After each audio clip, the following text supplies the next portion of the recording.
Hi, friend. Welcome back to the Summit Up podcast, a podcast that is powered by Summit Salon Business Center, and we're focused on bringing happiness to the beauty industry.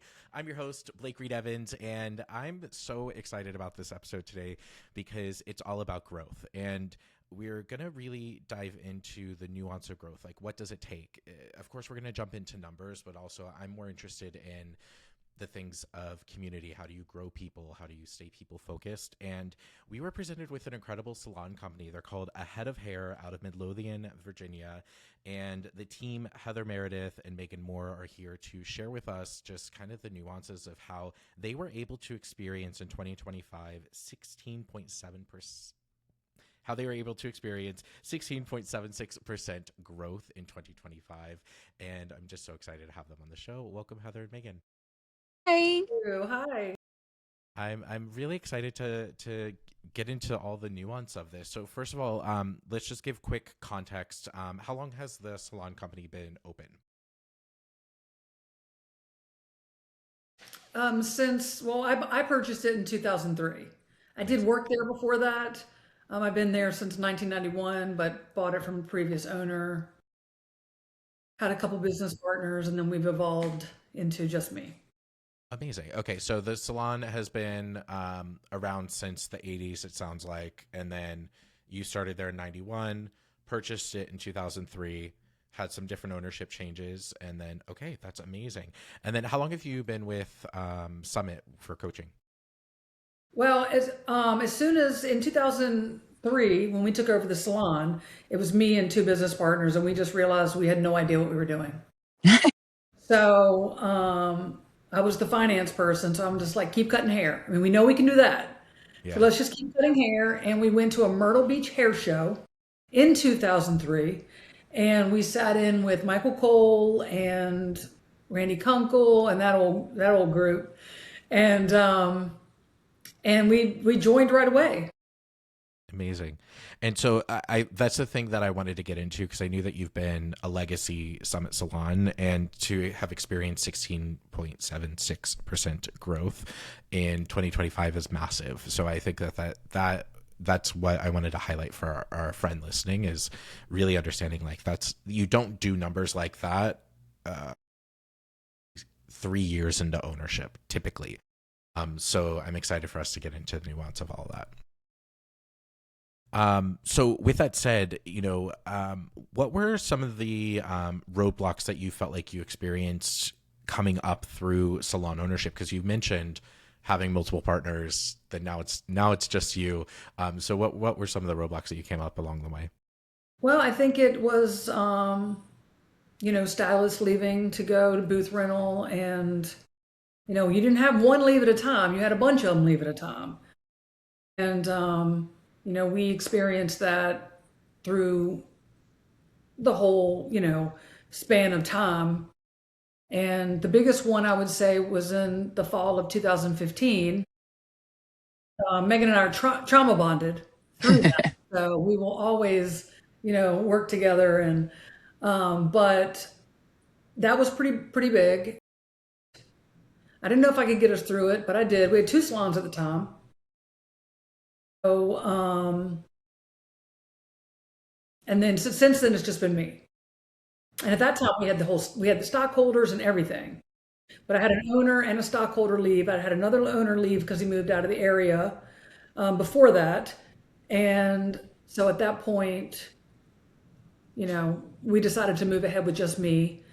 Um, and so I would say that was our biggest challenge was, we never had a problem keeping stylists until, the booth rental spots popped up. And we don't have a problem with that now. I mean, Yeah. Well, yeah, and I mean, it makes it relatable. Like, I think that as owners, it's easy for us to blame things like booth rental and suites, but it's an option. Like I always say, like hairdressers can do hair in a field if they really wanted to, So it's as owners, we have to make sure that and managers, like we have to make sure that it's worth hanging out with us for longer than 2 or 3 years, right? So, yeah. Megan, what is your role within the salon company? So I'm in the back. I'm doing all the paperwork, the bill, the money, the payroll, the I do a lot with our education and building the education plan that we have in place for our associate program. I do PDM coaching, touch points with our lower levels. That's pretty much the salon mom. Is That's that what they call all? me. That's where I am. Yeah. I was gonna say, you might ask me what I actually do. Yeah.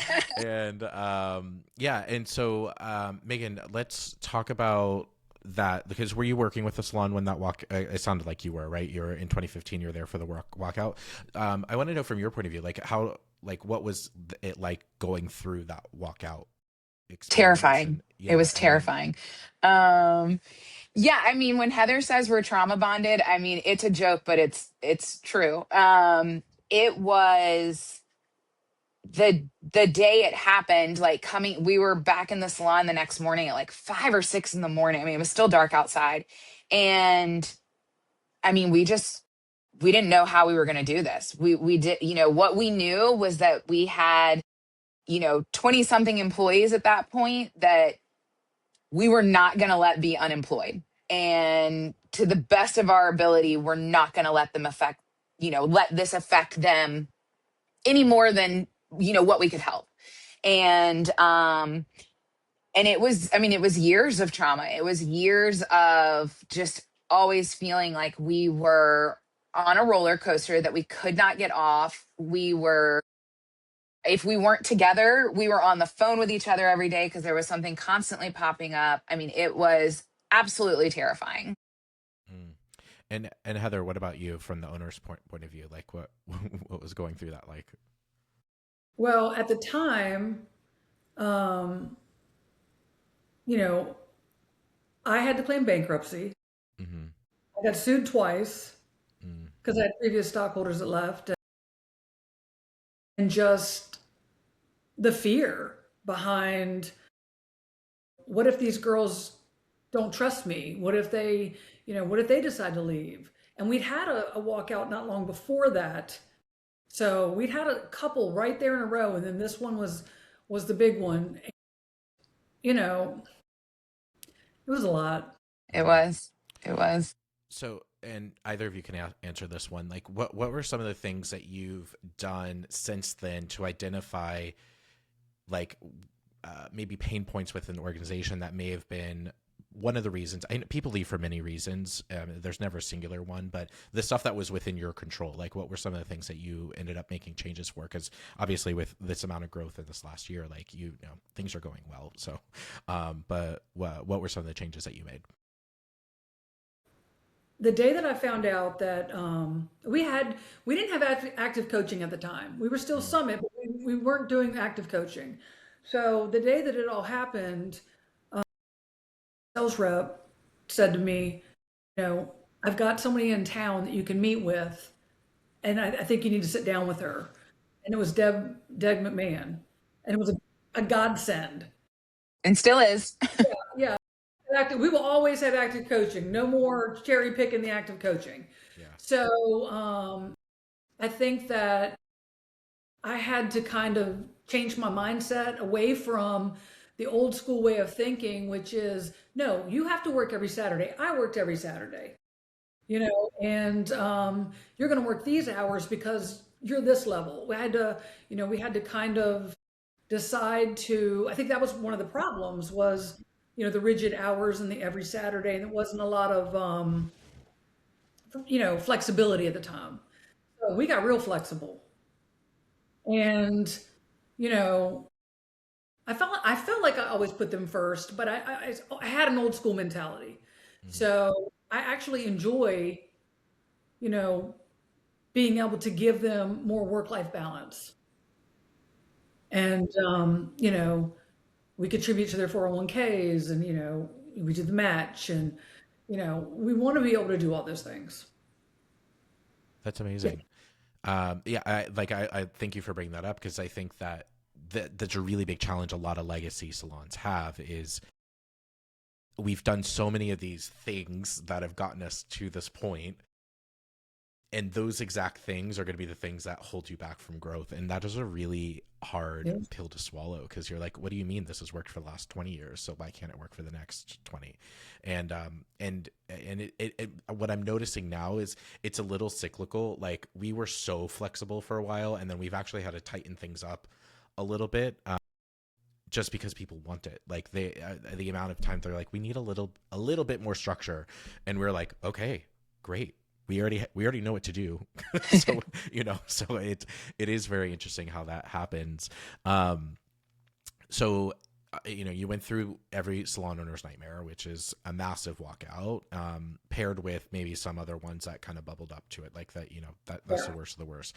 And you got through it, and you started becoming more flexible. What advice would you have someone that is experiencing a walkout for the first time? Like, if you had to give them a few choice words besides like,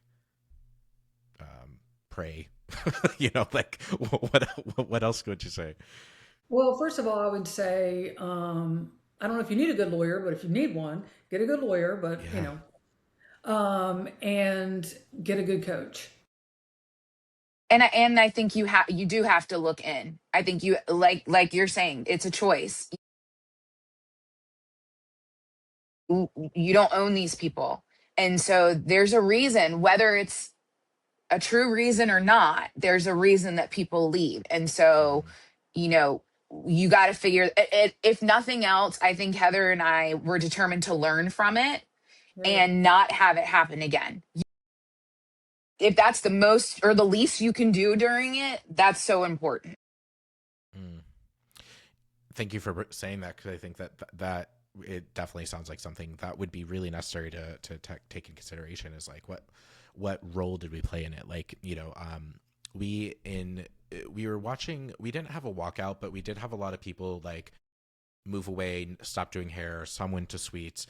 And as an owner group, we just decided to take a look at the list of our people, and we put all the people who departed in the year prior, and whether they were let go or if they chose to leave.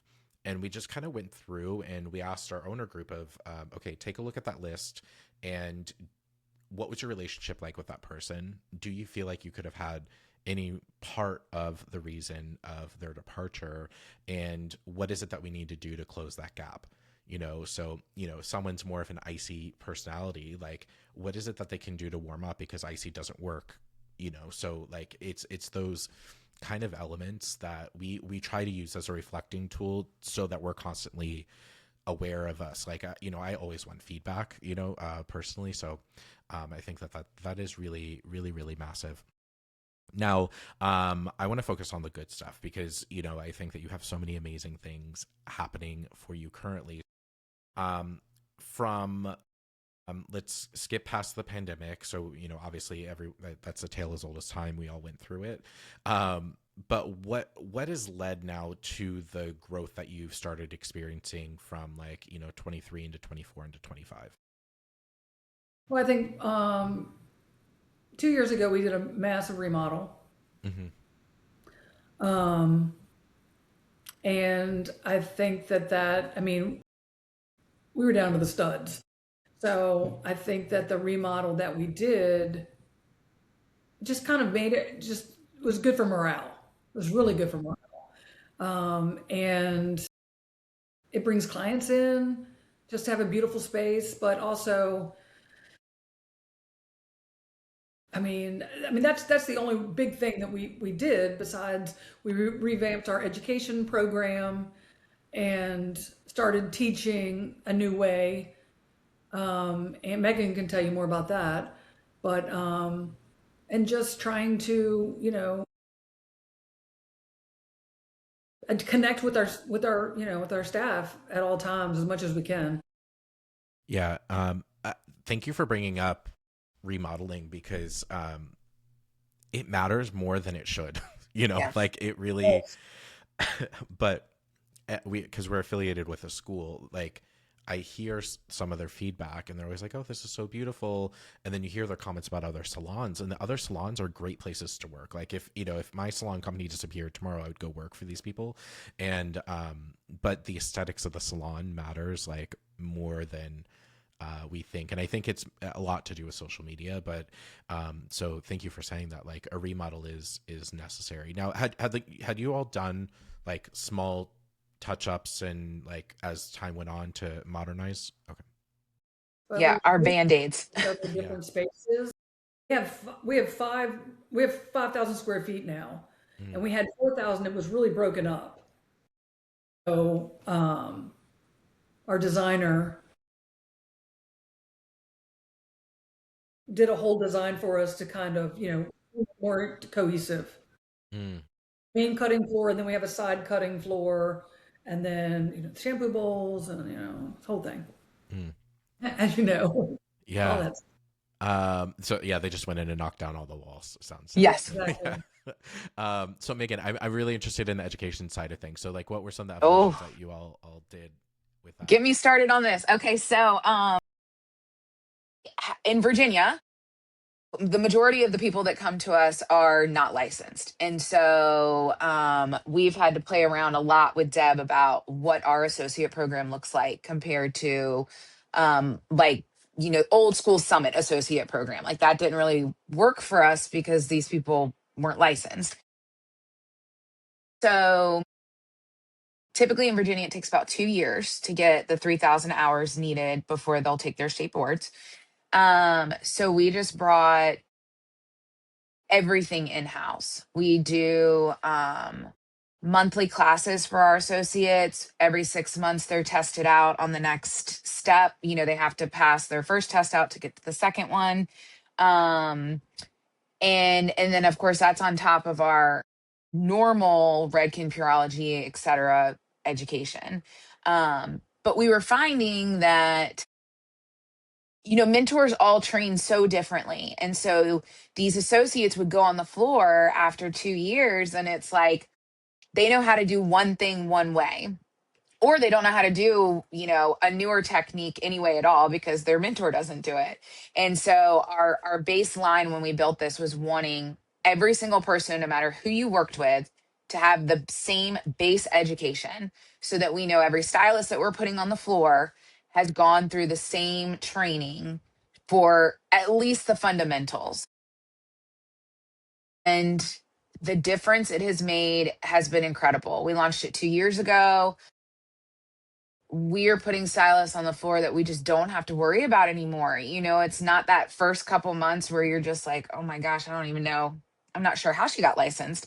Um, the other thing we do is the 3 weeks before they go on the floor, like typically while they're waiting to take their boards, um, that 3 weeks, that associate is doing free haircuts for anybody for 3 weeks. Anything besides haircuts, people are paying for. But, and that took a lot of the pressure off of these people going on the floor as a licensed stylist, and they're nervous to ask anybody for help because I've got a paying client in my chair and now she's going to think I don't know what I'm doing, and so I'm just going to keep cutting, and we all know that's not where any of us want to be.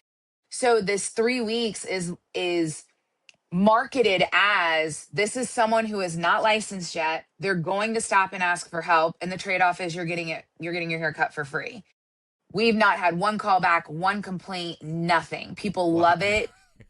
I Yeah, would I like mean, for them to try.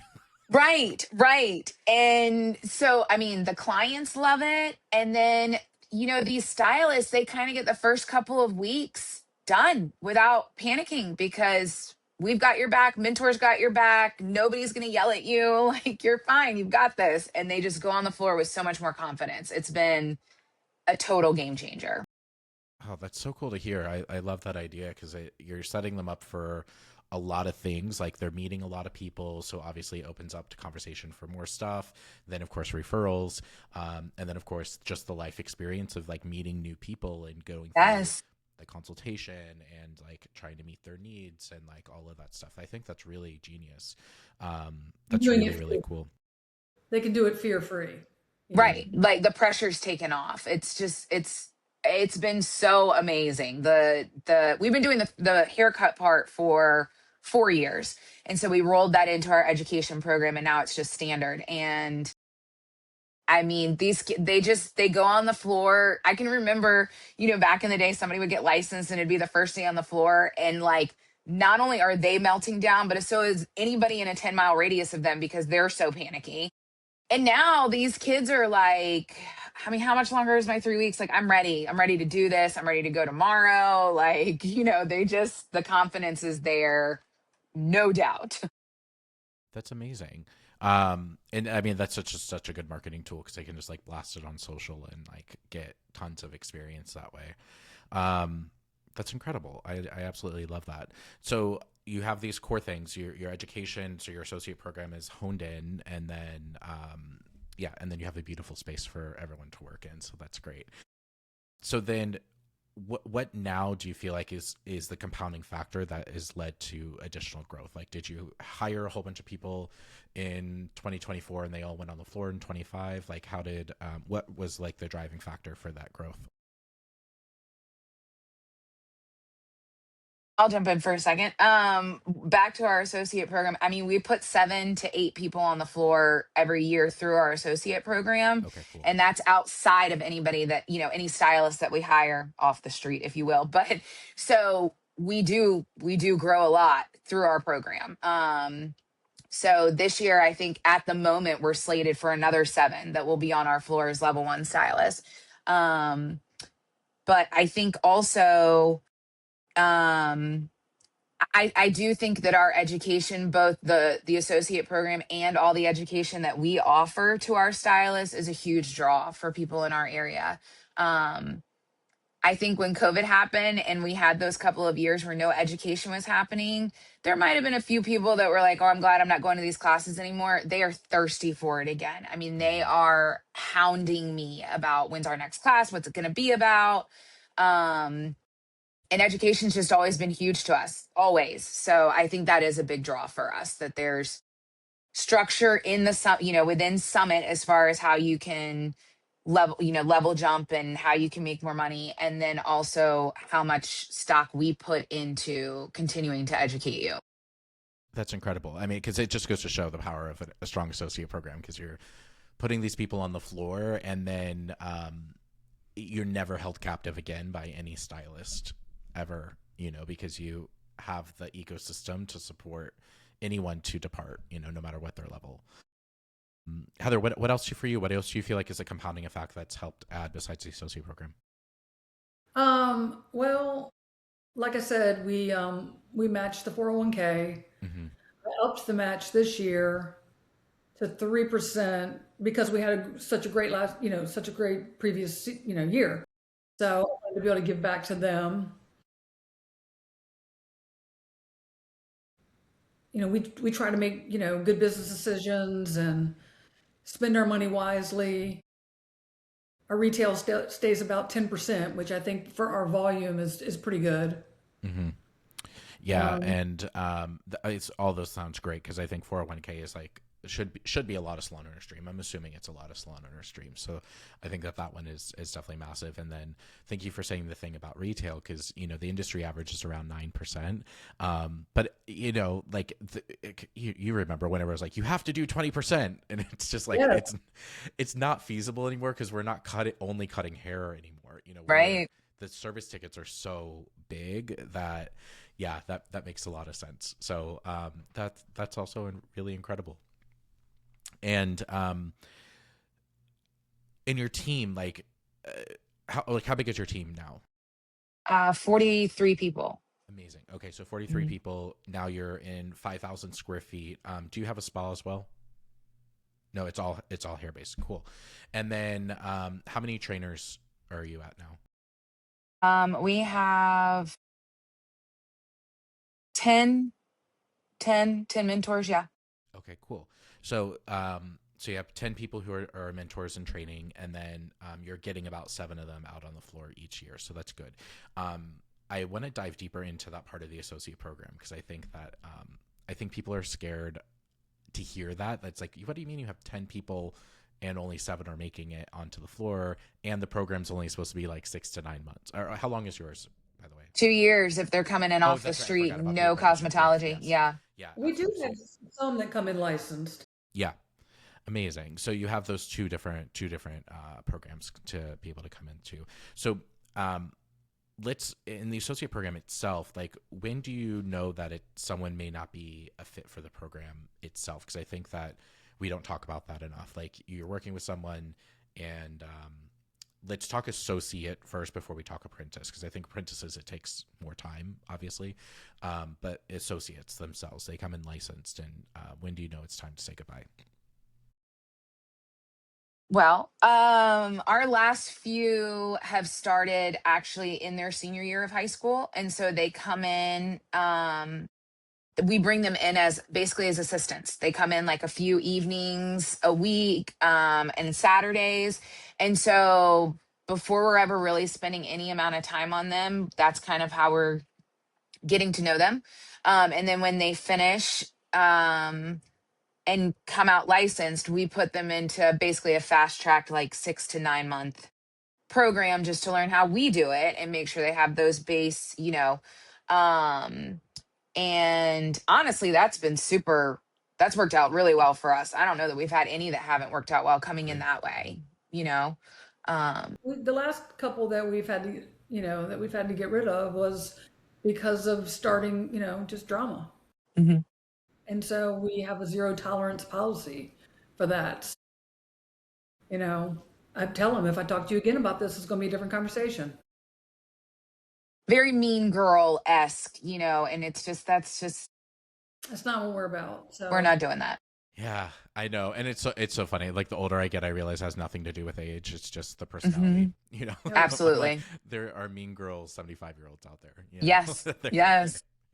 um, but yeah. So that's super good to hear that it's obviously working for all of you. And the only time that you have to let someone go is like if they're mean and they're out of line ethically with your organization. I mean, Uh, if we just weren't getting it, we would yeah, might say, this might not be for you. I've yeah, had to do that in the past. yeah. An easy conversation. I totally relate to that, because I think there are times where you like look at someone and it's like I just like I don't want to say the industry isn't for you, but maybe like we're definitely not for you, you know. So Yeah. it's one of those things, and that's okay for I think for both parties. Um, so I want to let's jump into mentoring your higher levels, because I think that level 3 is like the era of like they're making enough money. Almost enough to be able to really do this on their own if they really wanted to. What are some things that you do for retention? Because I think recruitment is talked about a lot, but in retention, because I think that there's a lot of power in understanding how you hold on to them. Obviously, with things like health insurance and 401k, offering classes, like all of the some of the traditional stuff. But what does their mentorship look like? I mean, Uh, I think that, well, they're still getting active coaching and, they're working every other Saturday. So we give them a great schedule, flexibility. And then they also get, the 401k match. We do provide insurance. We pay part of the full-time, well, nobody's full-time anymore. So we pay part of all of our people who are on our insurance policies, insurance. And I guess we just try to make it an atmosphere that you want to stay in. Deb last year made me do end of year interviews, and I was like, "Oh Lord, I don't know that I want to know the answers to these questions." Yeah, But one of yeah, the questions was, "What keeps you here? What keeps you from leaving?" Um, I think at the time there were like 36 interviews, and 33 of the 36 at the end of the day were the flexibility to their schedule. The most we ask really now, if it gets crazy, we won't have to have a chat. But yeah, the most we ask really is, if you're going to take off 4 weeks throughout the year for vacation, two of them you don't have to make up. The other two, you got to figure out where you're putting these people. And that was through our coaching with Deb. It was like, how do we want these people to take 4 vacations a week. That sounds great, or a year. That sounds great to me. So But how that's do where we we differ a little bit. that's where we do differ, because I want to go on 4 vacations in a year. But how do we make everybody happy? And so, but that was their biggest thing, was the flexibility to be able to take long weekends and change their schedule and flip their night shift to a day shift if they have a concert that they want to go to. And I think the trade-off that I notice anyways is these people are going to get their clients in. I mean, these are not people that are going to do all of this and then not stay late to get in a client that they need to move. Like it's symbiotic. They're Mhm. going to work they're going to work hard too. And this So, is not level ones and twos. Level ones and twos are still working, their set schedule, 3 to 9 or 9 to 3, and they're not taking their schedule down to 2 10-hour days like our more seasoned threes stuff. and ups, yeah. Yeah. Okay, cool. And then in terms of like long-term planning for people, like what does your level schedule look like now? Like, do you have up to level 10? What does that look like for all of you? Yeah, we just Deb took us up. I think it was 2 years ago we went up from 6 to 8, and now this year we're up to 10. Cool. So And then I want to now dive into your coaching with Deb, because obviously she's come up so many times because of how amazing Deb is. And you mentioned that previously you had active coaching because you were there at the very beginning of Summit. Then you departed from coaching, came back, and then now you've kept up with it. What do you feel like is the contrast between like not having a coach and then having a coach? Well, I want to also say that our salon-centric rep, Monica Morris, has Mm. also been instrumental. She's Amazing. trauma bonded right there with us. And we do quarterly planning. She's there every week. I mean, I feel like she's a business partner. So, um, but Deb just kind of keeps us on track with, what the industry's doing, and, keeps me honest with, changes we need to make within the salon as far as what the industry's doing. Um, if that makes sense. I think too, not to bring up COVID, but to bring up COVID, none of us knew what we were doing. And Summit was so available, Yeah. because Canada was going through different things than we were. Like Deb put me in touch with people that she knew were opening in different states before we were. So I'm cold calling these people, like, what's working for you? How are you checking your We clients were in? stalking Daniel Mason Jones. We were stalking Daniel Mason Yeah. Jones. But just being so readily available to give us all the information that they could put, because every day was something new, and you're just trying to get the salon open again and make sure everybody's okay, and what does this look like. So I think always being available that way. And Deb's always telling us something that's coming down the line that we don't know how to navigate. We don't know law and taxes, and I need somebody to tell me what I'm doing. Like, what am I doing? Yeah. And that's, and just so available. I mean, I can text Deb with a question and she's going to get back to me that night or the next morning. And um but every person that we meet that they're like, oh, I'm Summit, but I don't do active coaching, we're like, no, you have to do active coaching immediately. You need to Yeah, and change your also you're life not immediately. Summit. Like I'm to the point Exactly. now where I'll just say it full out. Like Yes. if you haven't had active coaching in the last, I'll give somebody 2 years, and if you haven't been to an immersive in the last like 2 years, like you don't know us. Like there's just so much has changed and evolved for the better. So yeah. So Yeah, thank and you you so just much for saying that. you need that person sometimes to be like, okay, let's, like, I, like with Deb, I'm always thinking she helps all these different places, all these different Yeah. people that have been in a boat that we're in, or know something about what we're going through. Why would you not use that information from somebody that can dumb it down for you and help you? Especially when you have people's livelihoods in your hands and you're trying to keep moving forward.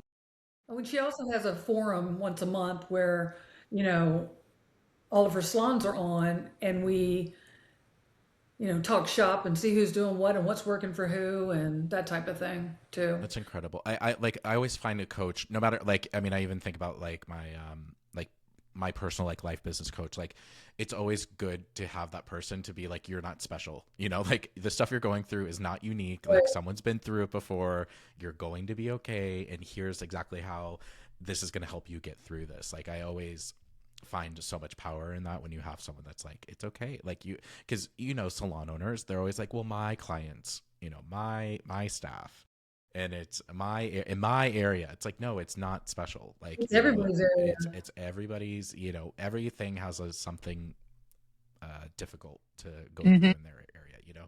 So that's great to hear. And so I love to hear all of your stories, because I think it's great to hear such a success story. And it was very interesting to learn about how you navigated through a walkout, and then of course, you know, every salon went through the pandemic, and how you're thriving now. And it's incredible to hear the stuff that you honed in on. So I just want to recognize you both just for creating a really great environment, you know, employing so many incredible people in your town, and just celebrating that, because I think that you should be really proud of that, to be an owner of an organization for 23 years, and to have that much growth is really, really massive. So you should be very, very proud of yourselves. So with that said, where, like, if people want to like follow along with your salon company, where can they get in touch with you?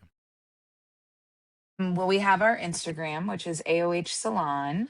Um, and we're on Facebook. We have our website.